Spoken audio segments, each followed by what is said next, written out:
Salam Bapak Ibu sekalian, saya memberi salam kepada hamba Tuhan, Bapak Gembala Sidang, semua asisten gembala, dan seluruh jemaat, majelis, revival, maupun jemaat simpatisan revival. Kiranya damai sejahtera Tuhan bersama dengan kita semua.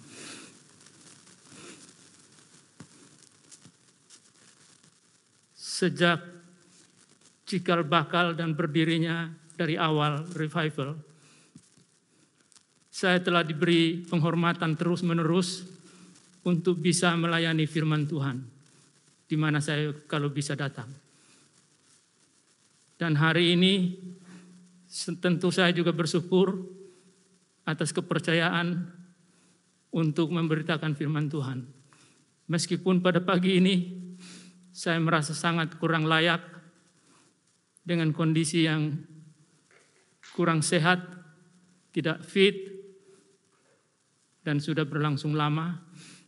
Saya sebenarnya bergumul sekali untuk bisa melayani pada pagi hari ini. Tapi dengan bersandar pada kekuasaan Tuhan, pada kekuatan Tuhan, maka saya percaya bagaimanapun kelemahan saya, Tuhan memberkati Bapak Ibu sekalian. Tema yang akan kita renungkan pada pagi hari ini adalah mematikan kedagingan. Mari kita membaca firman Tuhan yang diambil dari Roma pasal 8 ayat 13.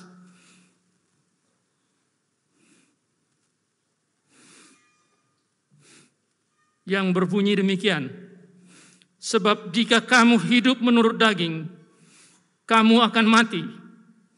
Tetapi jika oleh roh kamu mematikan perbuatan-perbuatan tubuhmu, kamu akan hidup.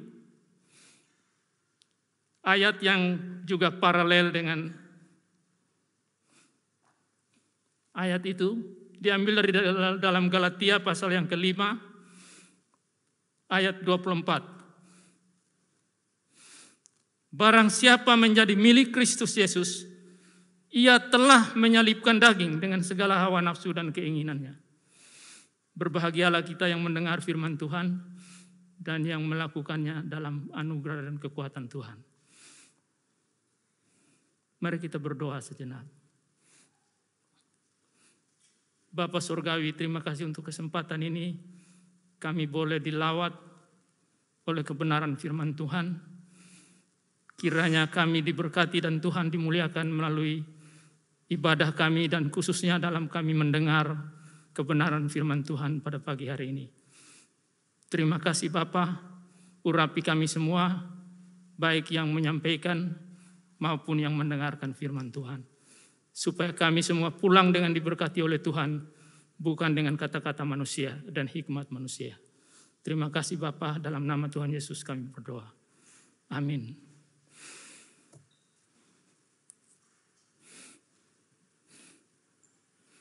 Sejak seseorang menerima Tuhan Yesus sebagai Tuhan dan Juru Selamat, seperti kita pada pagi hari ini, kita memasuki medan perang. Mungkin kita sadari atau tidak hal itu, tapi itu fakta, bahwa kita berada dalam peperangan rohani, terus menerus dalam kehidupan kita, selama masih hidup di dunia ini. Dan ada 3 musuh besar, musuh utama di dalam kehidupan rohani perjalanan iman kita sekalian. Musuh yang pertama adalah iblis. Kita sudah tahu itu semua, tapi tidak bersahabat dengan iblis ya. Musuh yang kedua adalah dunia dengan segala kemegahan, kemolekan, dan daya tarik serta godaannya. Di dalam firman Tuhan, dunia juga dilihat sebagai ancaman terhadap kehidupan rohani orang percaya. Dan yang ketiga adalah kedagingan, atau biasa juga disebut diri sendiri. Jadi diri sendiri kita juga menjadi musuh kita.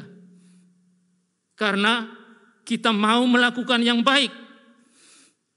Kita sadar akan melakukan yang benar.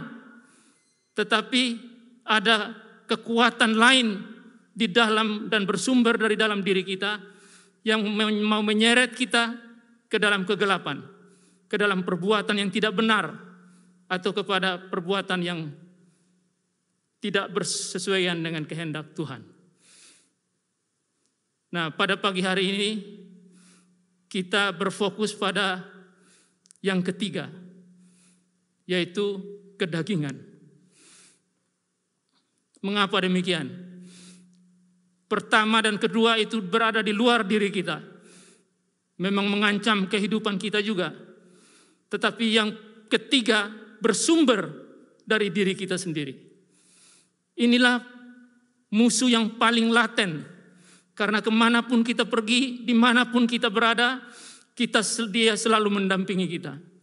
Seperti monyet di punggung, like a monkey on your back. Jadi saya katakan itu yang paling laten, paling sering, dan kemanapun berjalan kita seperti bayangan kita sendiri. Selalu menghantui, selalu menghampiri kita. Apa itu kedagingan? Meskipun disebut daging, kadang-kadang hanya disebut daging, kedagingan di dalam firman Tuhan. Yang pasti bukan daging di pasar. Walaupun daging CI juga cukup menggoda ya. Tapi bukan daging di pasar.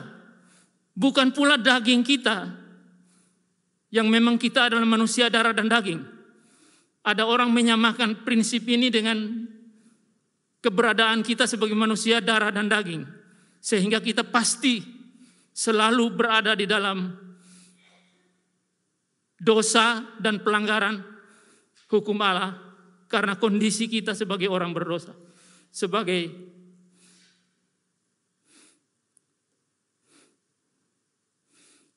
orang berdosa. Sebagai manusia yang masih berada di dalam tubuh jasmani di dunia ini. Sehingga ada yang percaya bahwa kedagingan itu tidak bisa diselesaikan.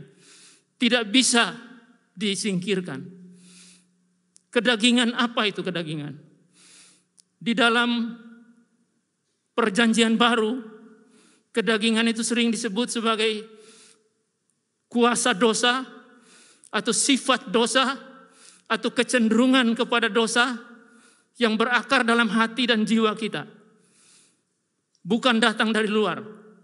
Sejak manusia jatuh dalam dosa muncul kecenderungan, the evil inclination, kecenderungan kepada dosa. Sehingga kita diperhadapkan dengan pilihan yang melakukan yang benar atau yang salah, yang melanggar perintah Allah. Dan ada kecenderungan yang kuat, kita memilih yang bertentangan dengan kehendak Tuhan. Di dalam perjanjian baru sering juga disebut tubuh dosa.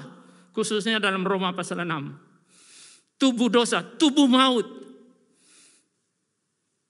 Bukan tubuh kita ini, tapi prinsip yang bekerja di dalam hati dan jiwa kita.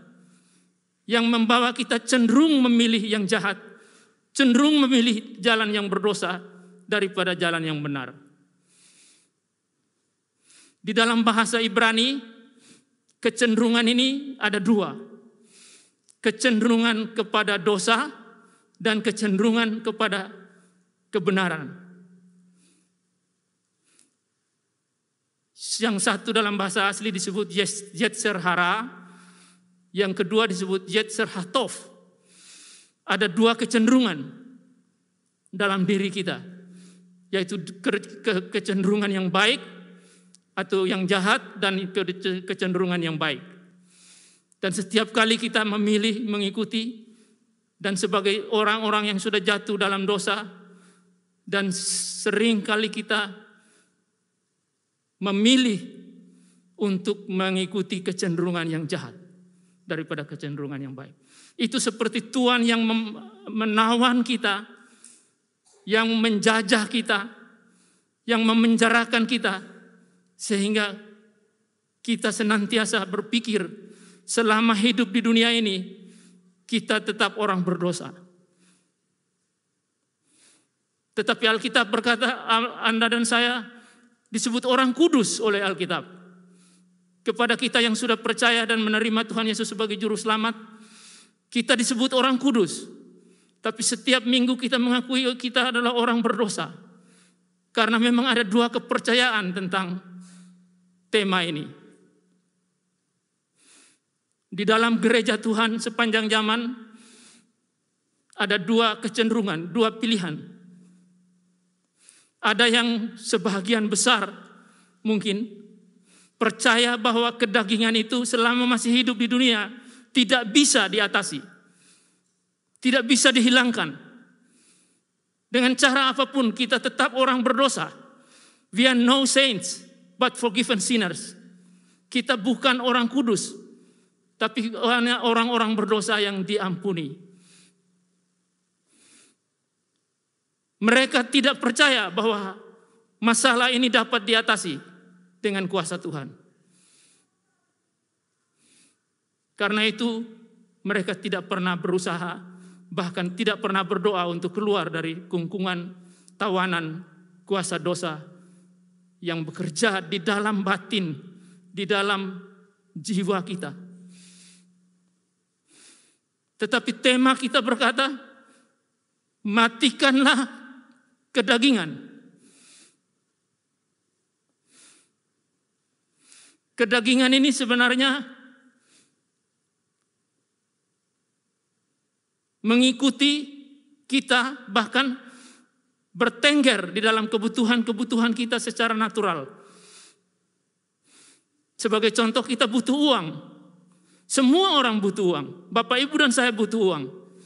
Tapi firman Tuhan berkata, cinta akan uang adalah akar segala kejahatan. Bukan uang yang akar segala kejahatan. Uang secara objektif tidak mempunyai posisi amoral. Netral secara moral. Tetapi motivasi hati kita yang cinta akan uang, itu sesuatu yang ada di dalam diri kita. Yang mencenderungkan kita, menarik kita untuk selalu berbuat yang bertentangan dengan kehendak Allah.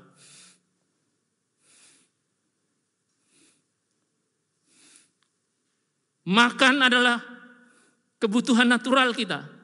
Tapi makan dengan serakah, dengan rakus, itu kedagingan. Sesuatu yang bertentangan dengan kehendak Tuhan. Pakai adalah kebutuhan kita yang mendasar. Tapi berpakaian bisa menjadi sesuatu yang menjerumuskan kita dalam dosa ketika berpakaian dengan motivasi menonjolkan tubuh kita, diri kita, bahkan kekayaan kita. Sekarang ini musim sultan di mana-mana ya.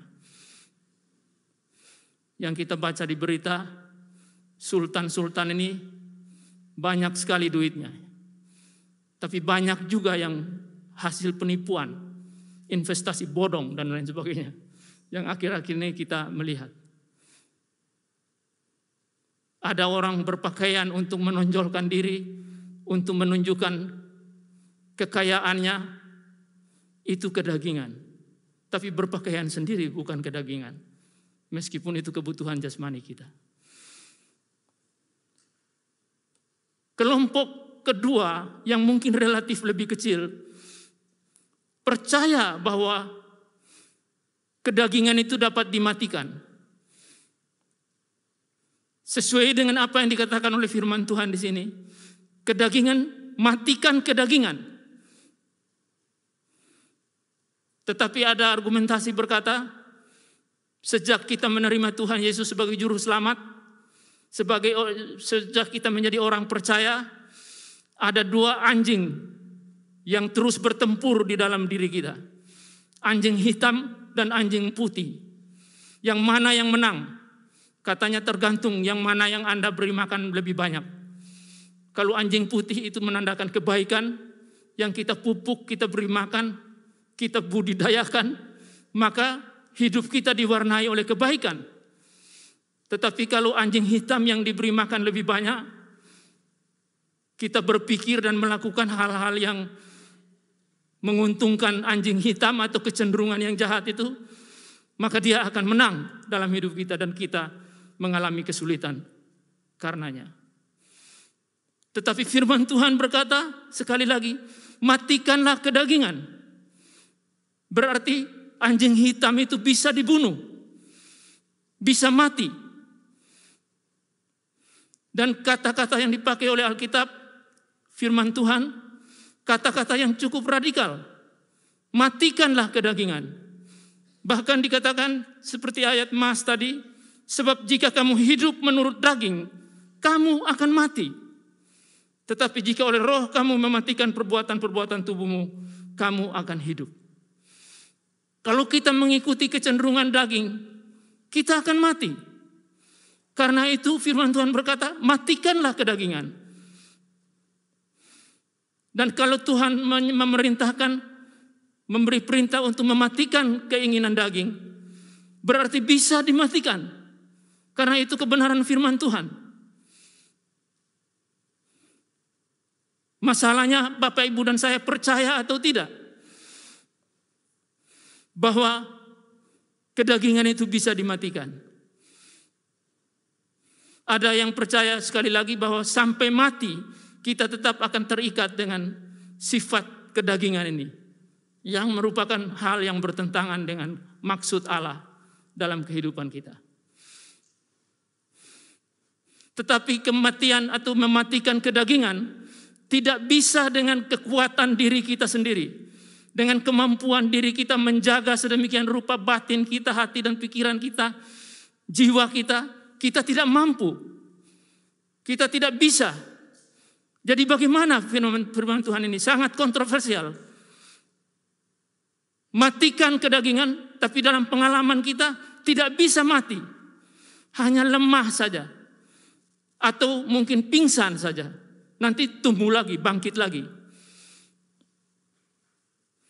Tapi firman Tuhan tidak berkata demikian. Pengalaman kita mengajarkan kita demikian. Mungkin. Tapi firman Tuhan mengubah pola pengalaman kita. Ya. Kita harus mendasarkan kepercayaan kita kepada firman Tuhan, bukan kepada pengalaman-pengalaman kita. Kalau pengalaman kita sering gagal, berhasil, gagal lagi, itu bukan firman Tuhan. Itu bukan kebenaran. Kebenaran firman Tuhan berkata, kedagingan ini dapat dimatikan. Bukan dengan kekuatan kita, tetapi dengan kekuatan anugerah Tuhan.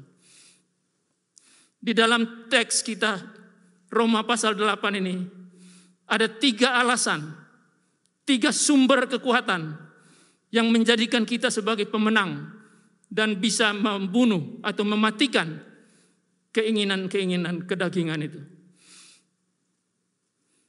Yang pertama, dan saya ingin katakan bahwa sumber kekuatan ini, sumber kekuatan yang tidak ada bandingannya. Karena Allah sendiri yang menjadi sumbernya.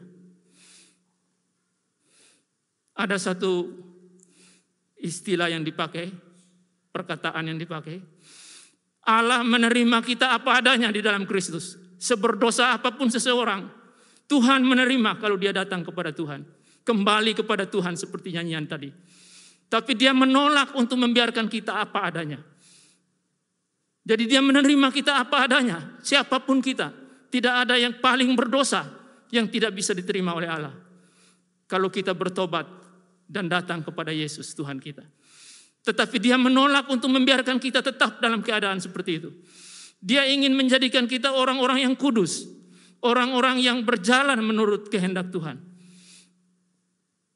Bahkan kita disapa sebagai orang kudus di dalam firman Tuhan. Di dalam surat 1 Korintus, Paulus membedakan 2 macam orang percaya. Dengan menggunakan bahasa asli, dia berkata, ada orang percaya sarkikos. Sarkikos artinya manusia duniawi. orang percaya duniawi, orang percaya yang masih tinggal dalam keduniawian atau yang masih dikuasai oleh kedagingan.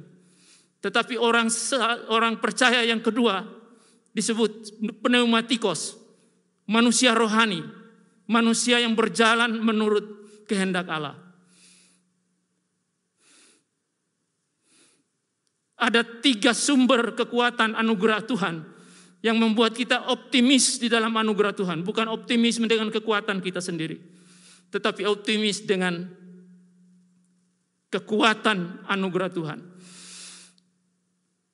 Bahkan Allah Tritunggal sendiri yang menjadi sumber kekuatan kita. Mengapa kita percaya kita bisa menang, kita bisa mengatasi, kita bisa mematikan kedagingan itu? Yang pertama, kita baca pasal 8 itu tadi.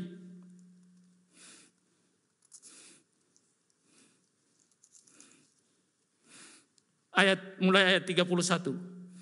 Sebab itu apakah yang akan kita katakan tentang semuanya itu? Jika Allah di pihak kita, siapakah yang akan melawan kita? Ia yang tidak menyayangkan anaknya sendiri, tetapi yang menyerahkannya bagi kita semua. Bagaimanakah mungkin ia tidak mengaruniakan segala sesuatu kepada kita bersama-sama dengan Dia? Siapakah yang akan menggugat orang-orang pilihan Allah? Allah yang membenarkan mereka. Siapakah yang akan menghukum mereka? Allah Bapa adalah di pihak kita. Dikatakan Dia begitu mengasihi Bapak, Ibu dan saya sehingga Dia mengaruniakan anaknya bagi kita.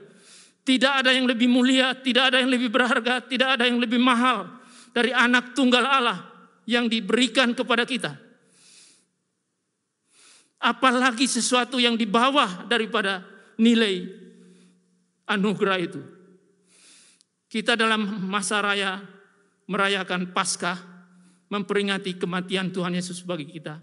Tapi dikatakan oleh firman Tuhan, Tuhan Allah memberikan anaknya yang tunggal, supaya setiap orang yang percaya jangan binasa, melainkan beroleh hidup yang kekal.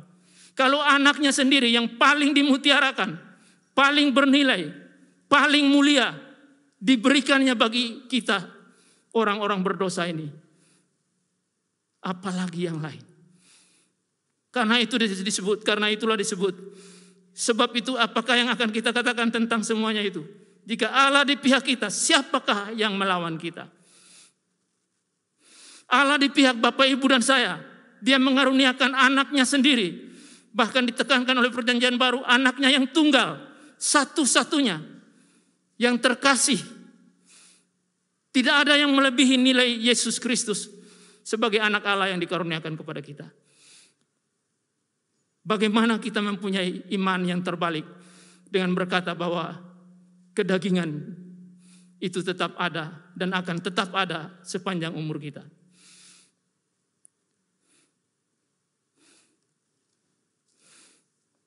Yang kedua,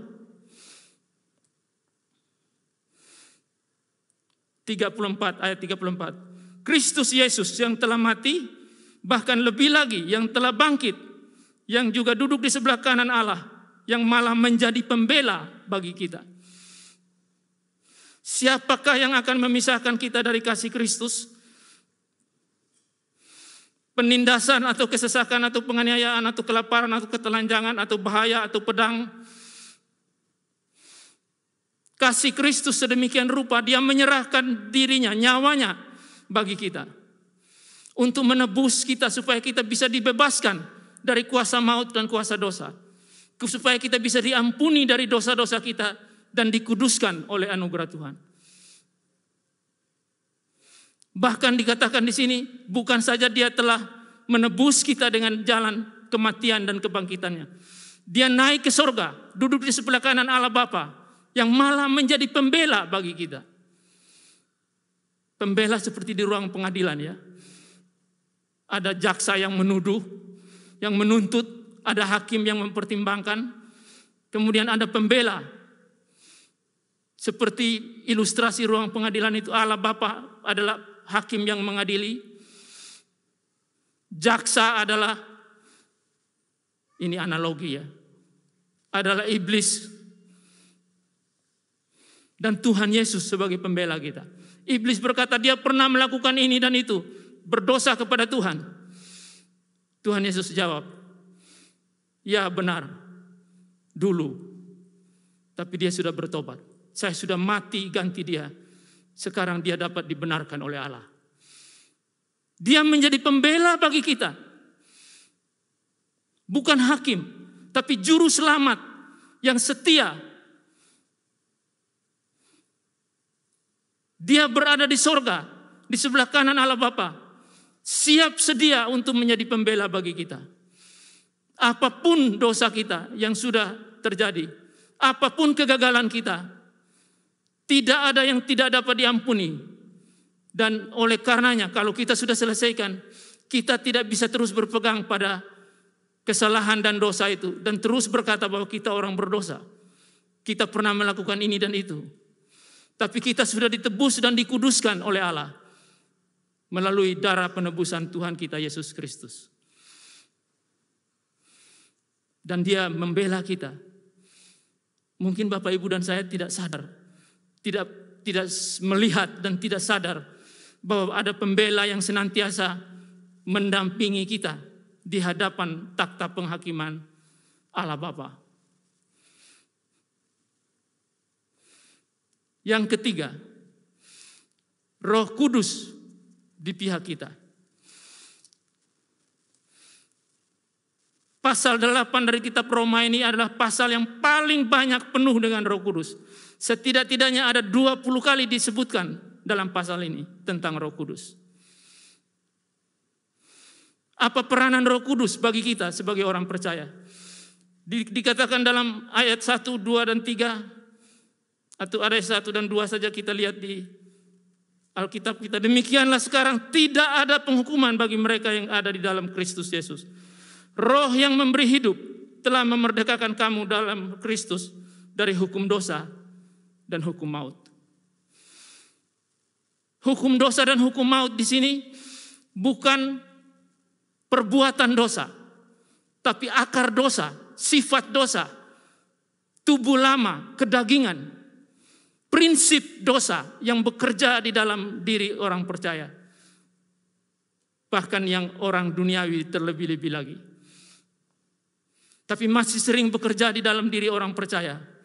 Itu sudah dibebaskan, kita sudah dimerdekakan oleh Roh Kudus.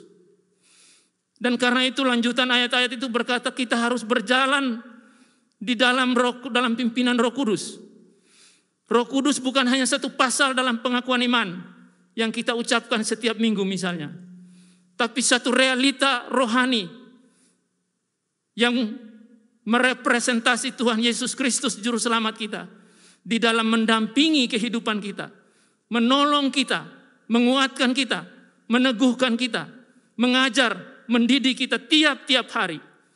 Karena itu dikatakan dalam Roma pasal 8 ini dan juga Galatia pasal 5 ayat 25. Barang siapa ada di dalam Kristus, ia sudah menyelipkan daging. Kalau kamu hidup oleh Roh, hendaklah hidupmu juga dipimpin oleh Roh. Roh Kudus adalah penolong kita setiap hari. Jadi kalau kita sedang bimbang memilih yang A atau B, yang jahat atau yang baik, Roh Kudus menunjukkan kepada kita, kepada hati nurani kita, kepada jiwa kita, apa yang benar, apa yang sesuai dengan kehendak Allah. Fasilitas rohani yang termulia, terbaik, bukan memiliki gereja, bukan memiliki seorang mentor, tapi memiliki Roh Kudus yang dikaruniakan oleh Allah Bapa dan Yesus Kristus kepada kita. Dan Roh Kudus itu ada di pihak kita. Sehingga dalam ayat 26 itu dikatakan, pasal 8 ayat 26, dari kitab Roma itu. Demikian juga Roh membantu kita dalam kelemahan kita. Sebab kita tidak tahu bagaimana sebenarnya harus berdoa. Tetapi Roh sendiri berdoa kepada kita, berdoa untuk kita kepada Allah dengan keluhan-keluhan yang tidak terucapkan. Roh membantu kita bahkan dalam kelemahan kita. Ketika kita tidak sadar, tidak tahu apa yang harus diperbuat, apa yang harus didoakan. Saya tidak tahu pengalaman Bapak Ibu. Pengalaman saya juga mempunyai waktu-waktu, momen-momen yang begitu down, bahkan tidak tahu mau berdoa bagaimana. Allah seolah-olah jauh. Tetapi dikatakan oleh firman Tuhan ini, Roh berdoa kepada Bapa mewakili kita. Kalau ada manusia yang berdoa untuk kita, kita berterima kasih. Amin Bapak Ibu. Didoakan di gereja, didoakan oleh sahabat dan saudara seiman. Kita sangat berterima kasih.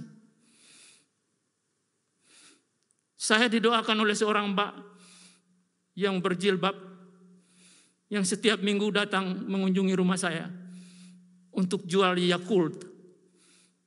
Dan saya langganan beli Yakult. Setiap kali saya beli, dia berkata, semoga tetap sehat dan kuat, Bapak. Wah, itu doa yang luar biasa. Apalagi dalam konteks kondisi saya yang tidak fit, lemah, dan didoakan. Tentu kita sangat dikuatkan. Tetapi ini jauh melampaui doa manusia. Roh Kudus berdoa untuk kita dengan keluhan-keluhan yang tidak terucapkan.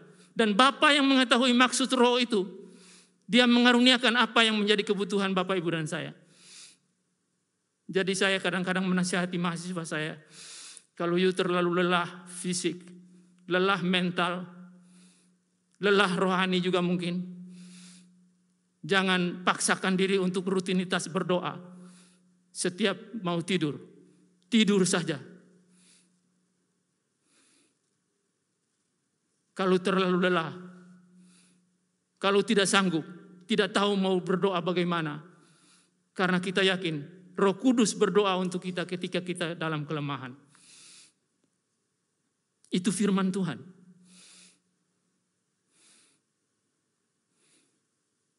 Jadi ada 3 pihak yang sangat berkuasa, yang tidak ada tandingannya. Allah Bapa di pihak kita, Yesus Kristus di pihak kita, Roh Kudus juga di pihak kita. Siapa lagi yang bisa melawan kita? Tidak juga untuk kedagingan. Kedagingan dapat dimatikan, dapat disalibkan menurut Roma pasal 6 dan Galatia pasal 5 itu. Disalibkan, dan setiap kata salib di dalam perjanjian baru berarti kematian. Tidak ada salib yang hanya merupakan pingsan atau lemah atau kurus dan lemah. Salib selalu berarti kematian. Jadi kalau dikatakan manusia lamamu telah turut disalibkan, berarti sudah mati dalam prinsip penebusan Tuhan Yesus. Bahkan dalam struktur bahasa Yunaninya digunakan tensis aorist atau struktur tense aorist. Artinya sudah berlalu, sudah terjadi. Kamu telah disalibkan dengan Kristus. Telah. Jadi kita harus menerima dengan iman bahwa manusia lama kita telah turut disalibkan supaya hilang kuasanya.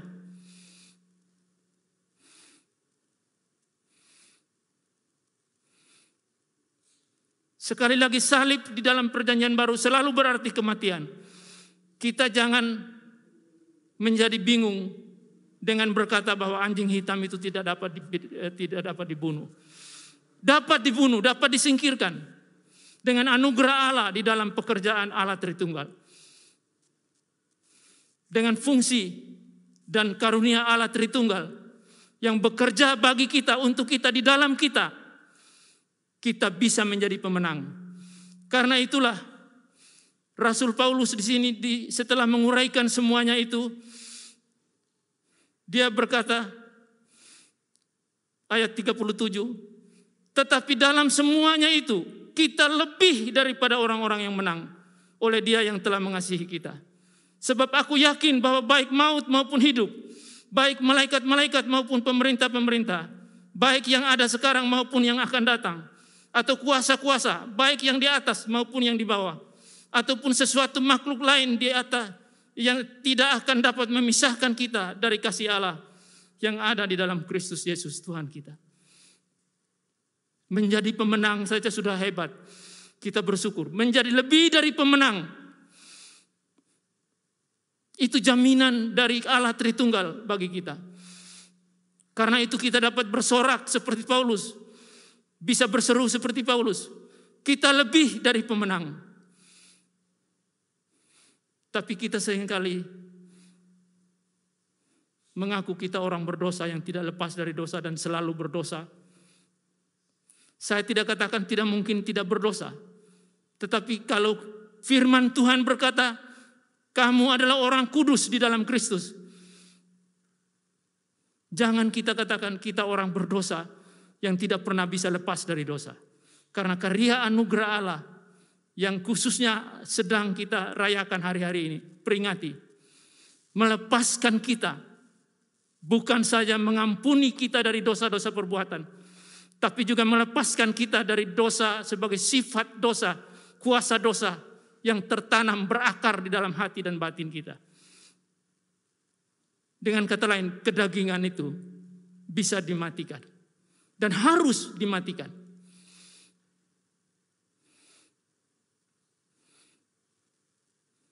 Bukan oleh kekuatan kita sendiri, tapi oleh kekuatan anugerah dari Allah Tritunggal.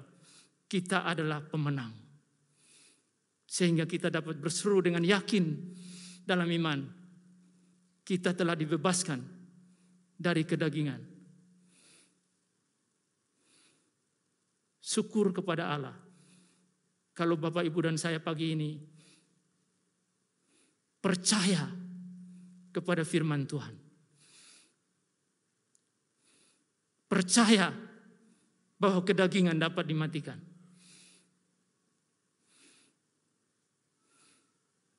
Dan dengan demikian, kita bisa hidup dengan sukacita, damai sejahtera, dan penuh pujian kepada Tuhan karena kemenangan yang dikaruniakannya kepada kita. Tuhan memberkati kita sekalian. Saya minta Bapak Pendeta Esra untuk pimpin kita dalam doa. Mari kita tunduk kepala dalam doa. Tuhan, kami mengucap syukur karena firman Tuhan telah diberitakan bagi kami. Dalam kelemahan hamba-Mu, tapi firman Tuhan jelas bagi kami. Biarlah kami semua boleh merenungkan firman Tuhan ini. Sehingga hari demi hari kami terus bersandar kepada kekuatan Allah Bapa, Tuhan Yesus Kristus dan Roh Kudus yang dapat menolong kami, mematikan kedagingan kami, dan membawa kami menang, bahkan lebih dari pemenang. Terima kasih untuk firman-Mu Tuhan. Kami sadar bahwa hidup ini adalah peperangan, adalah perjuangan. Tapi kami bisa memenangkan perjuangan ini karena bukan kekuatan kami, tapi kekuatan Allah Tritunggal yang ada di dalam kami, yang menyertai kami, yang memberikan kemampuan kepada kami. Terima kasih Tuhan, biarlah kami dimampukan untuk percaya dan melakukan firman Tuhan ini dalam hidup kami setiap hari. Terima kasih karena Tuhan telah pakai hamba-Mu untuk menjadi saluran berkat pemberitaan firman Tuhan bagi kami hari ini. Kiranya Tuhan terus memberikan kekuatan kepada hamba-Mu secara rohani maupun juga secara fisik. Dimuliakanlah Tuhan di dalam firman-Mu. Dalam nama Yesus kami berdoa. Amin.